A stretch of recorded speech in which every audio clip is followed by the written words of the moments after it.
A veces, hay citas a ciegas que no son lo que esperabas.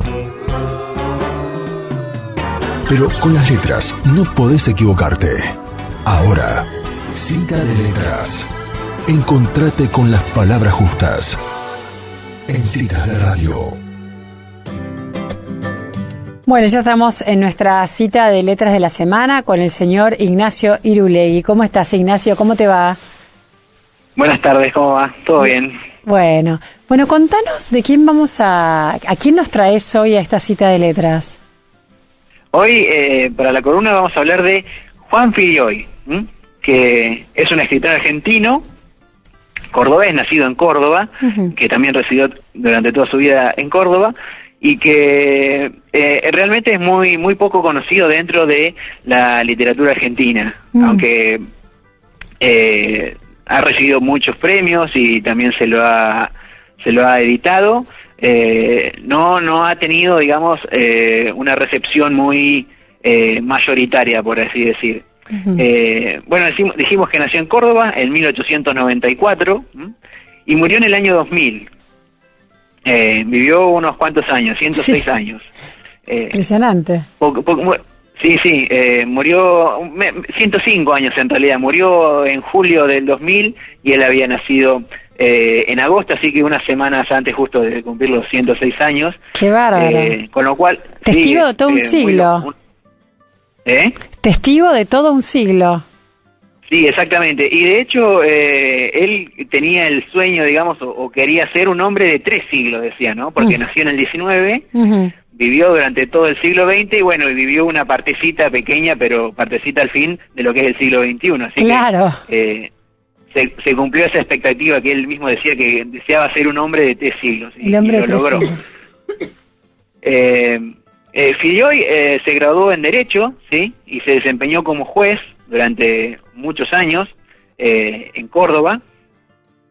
Y bueno, paralelamente a esta actividad desarrolló su labor literaria, ¿no? Su primera obra se llamó Periplo, que es una serie de crónicas de un viaje por el Mediterráneo, que se publicó en 1930. Y a partir de ese libro, durante los siguientes 9 años, se publicaron otros 6 libros de Filioi, y luego vino un larguísimo periodo de silencio, ¿no? De casi prácticamente 3 décadas en los que no publicó nada. Aunque, si bien nunca dejó de escribir, siempre siguió escribiendo, pero había dejado de publicar. Un rasgo de esta primera etapa de Filioi es que en realidad estos primeros libros se distribuyeron en ediciones de autor, ¿sí? Que tuvieron muy poco alcance y que se distribuían más que nada entre los conocidos o los allegados de Filioi.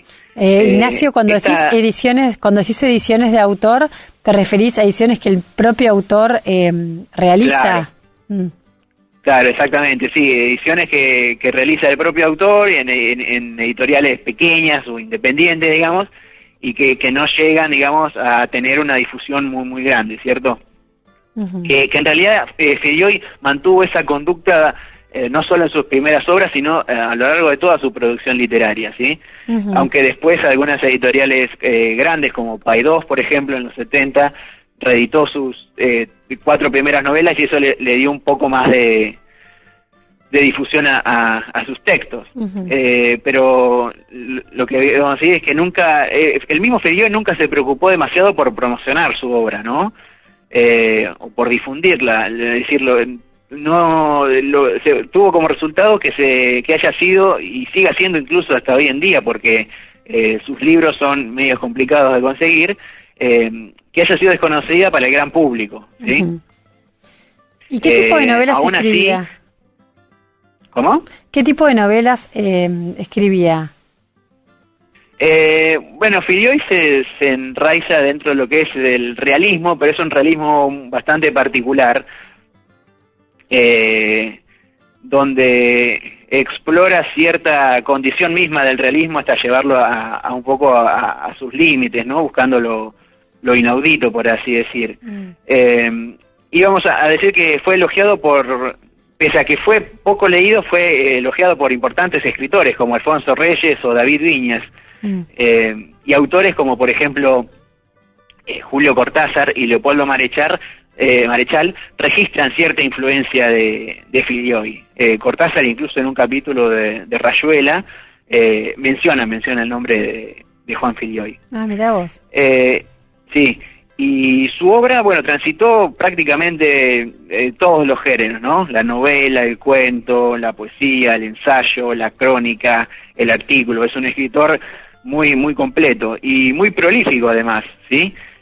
Sus libros suman más de 50 títulos, aunque ciertamente muchos de ellos todavía permanecen inéditos, ¿sí? No han sido publicados. Una característica que tienen los libros de Filioi es que todos los títulos de sus obras tienen exactamente 7 letras. ¿Sí? ¿En serio? Periplo. Sí, todos los títulos tienen 7 letras, ni una más ni una menos. Por ejemplo, vamos a mencionar algunos. Staffen, una novela se llama Op o Loop, con doble O, Caterva, Yo y Yo, Gentuza, bueno, y unos cuantos más que tiene. Todos los 50 o más de 50 títulos que tiene Filioi tienen 7 letras, justamente. ¿Y esto por qué? ¿En una cábala que era?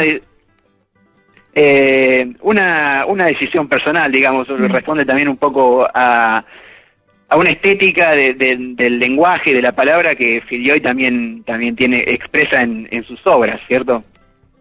Le gustaba esto también de que los títulos por lo menos incluyeran, o entre todos los títulos, digamos, una letra de cada una letra del abecedario, ¿cierto? Y dentro de este carácter un poco lúdico que ya descubrimos en el lenguaje de Filioi, Filioi era también muy aficionado a crear palíndromos.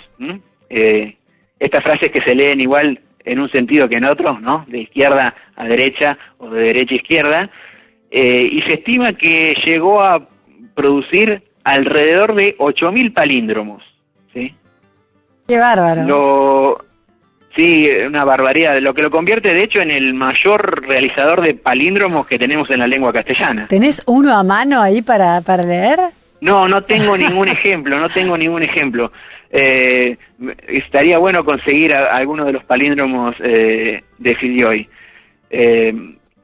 Decíamos, su obra está marcada, ¿no? por una marcada audacia verbal, con mucha riqueza léxica. Este es un rasgo de la escritura de Filioi. Tiene una gran variedad de vocabulario. Y decíamos que, bueno, una primera etapa de su producción lo muestra, ¿no? Como un escritor un poco más cercano a lo convencional y con un estilo más bien clásico, si bien ya se avisoran algunas características de su estilo que se van a profundizar ya más en la segunda etapa, que se destaca por el abandono más que de las convenciones narrativas, ¿no? Y una marcada también experimentación con la multiplicidad de voces, ¿sí? Se abandona la voz única y Filioi empieza a narrar con narraciones corales, ¿sí? Y bueno, Guillermo Piro, que es un escritor argentino también, que en su momento publicó un pequeño texto con motivo de la muerte de Filioi, lo describió como un escritor de prosa innovador y desafiante, que puede ejercer todavía una significativa influencia lingüística y estilística, y que por ese mismo motivo merecía la atención, ¿no? De los lectores y también de los escritores. De los escritores, ¿sí? Mismos, sí, te iba a decir que debe ser un interesante escritor para los escritores, ¿no? Sí, exactamente. Pese a este rasgo, decíamos que de Filioi, de que es un escritor excéntrico, sí, en el sentido de que no está en el centro de lo que es el canon literario argentino, ¿no? Es un escritor un poco periférico, pero bueno, provee o nos da unos textos sumamente interesantes y ricos. Muy interesante. Mira vos, qué interesante, no lo conocía el autor, así que bueno, te agradecemos, Ignacio, tu participación de hoy. Sí, realmente Filioy es una escritora a tener en cuenta. Insistimos, los libros no son muy sencillos de conseguir, aunque hay una editorial, no voy a recordar el nombre de la editorial ahora, pero que se ha tomado el trabajo de empezar a editar la obra de Filioy. Así que quizá uno no lo encuentre si entra en la librería no va a ver el libro de Filioy ahí, pero si lo pide es probable que lo se pueda puede conseguir. Perfecto. Bárbaro, Ignacio, gracias. Bueno, nos vemos la semana que viene. Nos encontramos la semana que viene. Saludos. Bueno, y ahí se despedía el columnista especialista de la literatura, Ignacio Irilegui, en su Cita de Letras.